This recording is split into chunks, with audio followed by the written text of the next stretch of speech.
I don't understand. You look like a woman. You are a Grey Warden, so it follows that you can't be a woman.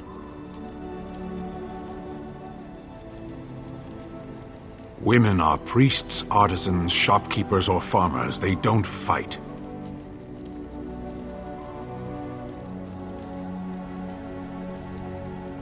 What does that have to do with anything? No one gets to choose who they are. Of course not. It is who I am. That's not up to me. A person is born, Kunari or human or elven or dwarf. He doesn't choose that. The size of his hands, whether he is clever or foolish, the land he comes from, the color of his hair, these are beyond his control. We do not choose, we simply are. Can they? We'll see.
Hello.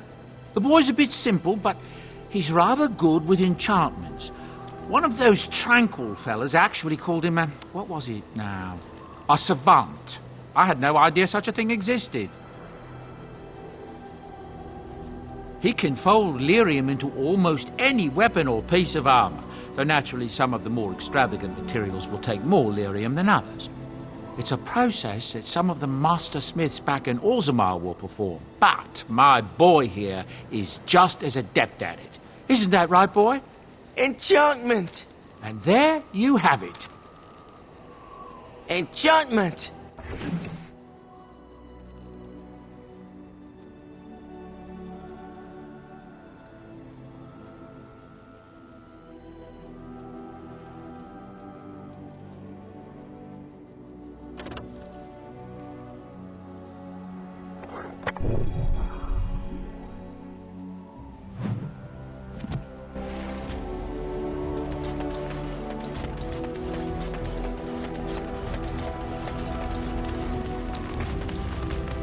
I await your command.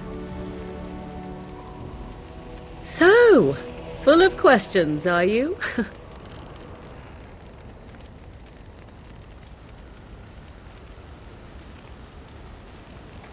My mother has been hunted from time to time, yes, by Templar fools like Alistair, which should tell you how successful they generally were. Flemeth made a bit of a game of it, in fact. The Templars would come again, and she would look at me and smile and say that the fun was to begin once more.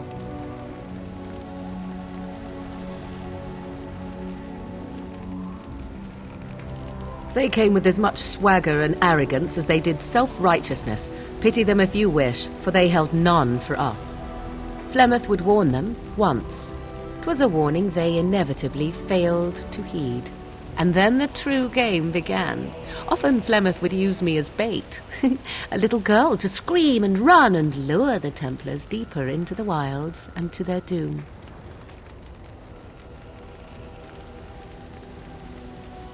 Sometimes, eventually. Thankfully, the wilds is a vast place. Once they found us, Flemeth would simply move us elsewhere and we would be lost within the forest once again. I did not understand the danger we faced until I was much older. I had never heard of apostates or maleficarum. You do not know? The zealots use that word for any magic they do not control. The Chantry sees any mages not leashed to the circle of magi as apostates, and apostates could become maleficarum, evil mages that resort to blood magic and become demon-enslaved abominations. It may even be true, still, those of us who prefer freedom see no reason to submit.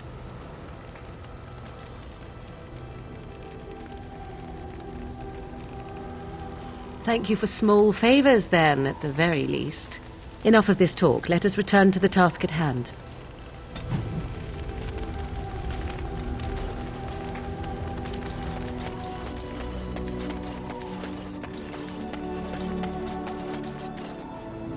Are you sure I can't interest you in this hat? A pair of earrings, perhaps? A cheese knife? I'm sure you'll be pleased with the goods my boy and I have collected, and with your discount.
Have I ever told you I really like the way you wear your hair?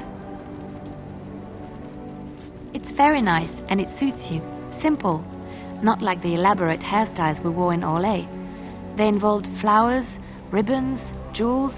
One year, feathers were all the rage, and Lady Elise decided she needed to outdo everyone else and actually wore live songbirds in her voluminous hair. The chirping was quite charming for a while, but you must realize terrified little birdies often have loose bowels. Yes, I don't envy them. She never washed her hair.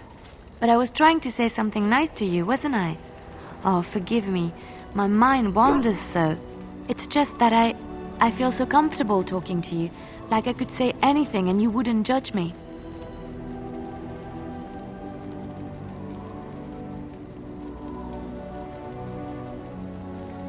Yes, very much so.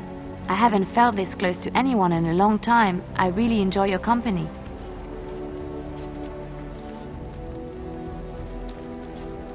Thank you. I am honored that you feel that way.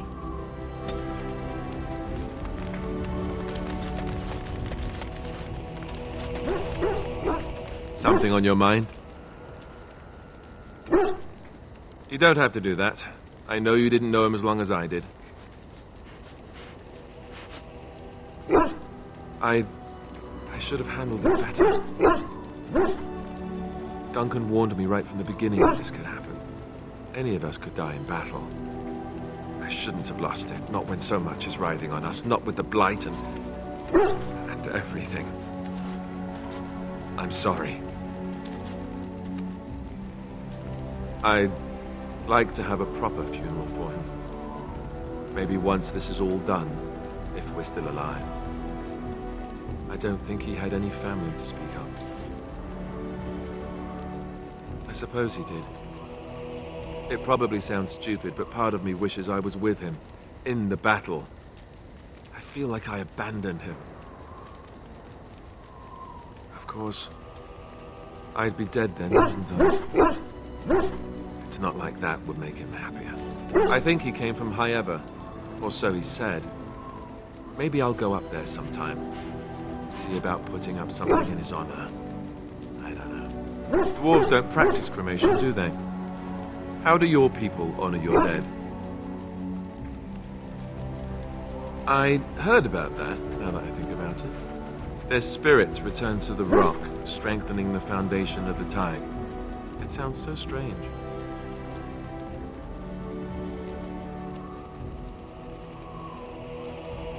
I suppose you're right. Thank you. It was good to talk about this with a friend. It means a lot to me.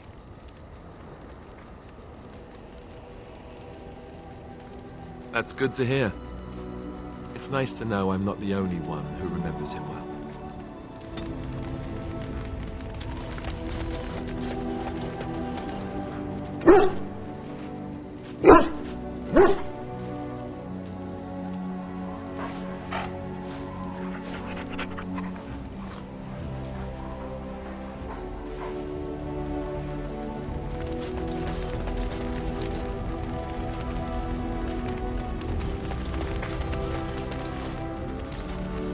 You are not quite as callow as I thought.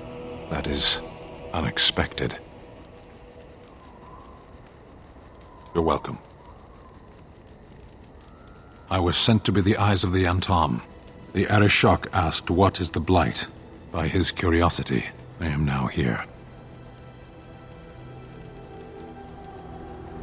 The one who commands the Antom, the body of the Kunari.